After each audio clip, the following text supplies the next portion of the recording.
Wapendwa, hamjambo. This is Tayo. Huyu ni Tayo. Kama kuna mtu yeyote ambaye ni wa kwako na ameshikwa, ako kwa rumande, ako kwa cell ama ako kwa jela, na unajua vizuri sana kwamba hakufanya makosa. Unajua kuna watu wengi, 80% ya watu walio katika sehemu hizi hawakukosea.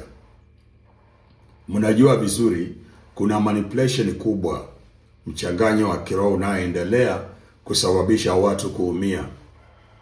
Sasa iwapo wewe unajua vizuri kwamba mwanao au nduguyo au kakako au mumeo au mkeo, yeyote aliye katika rumande, babako, mamako, na hakukosea, ni kama kuna mchezo ulichezwa alafu jamaa kaangukiwa kwamba yeye ndiye amekosea. Sasa ako kwa polisi, kwa sel, au ako kwa rumande anaitika akirudishwa, au ako kwa jela ameamuriwa kesi, amefungwa. Usihongane pesa tena kumtoa. Usishughulike kulipia chochote. Kama unajua ako innocent, kuna mmoja ambaye anahukumu kwa haki, na mbinu zake ndio hatutajua. Wengi tunafanya tu maombi, baada ya kuomba tunasema tunamwachia Mungu, lakini kuna sehemu za aina za matatizo ambazo zinahitaji aina fulani ya kiroho ya kutatua. Sasa ikiwa kuna jambo kama hilo na unasumbuka na hauna hela za kuharibu, tafuta mbegu hii, pilipili ya algeta. Mbegu hii pilipili ya algeta. Mwanangu, hii pilipili nimefundisha mambo yake machache mpaka nimeandika kitabu, lakini ina mambo mengi inaweza kufanya.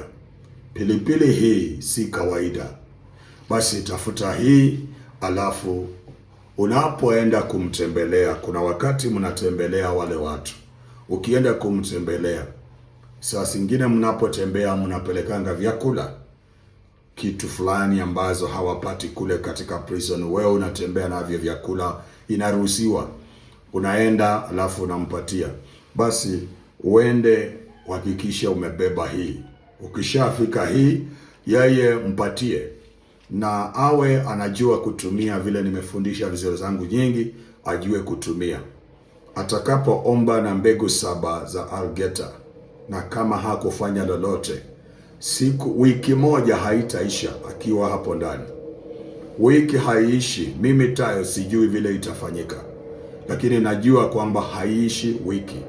Muujiza utatokea katika njia yoyote ile, itafurugwa hiyo hali mpaka huyo jamaa aweze kufanya nini? Aweze kutoka.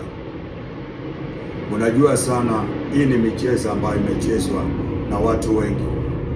Mtu anafanya kitu alafu anacheza mchezo, wewe unaangukiwa na hiyo, wewe unaonekana wewe ndio umekosea. Sasa wewe ndio unakamatwa. Basi wanangu, nawaambia ili ndio njia ya kutumia. Anaomba na mbegu 7 akiwa ndani, siku 7 aziishi.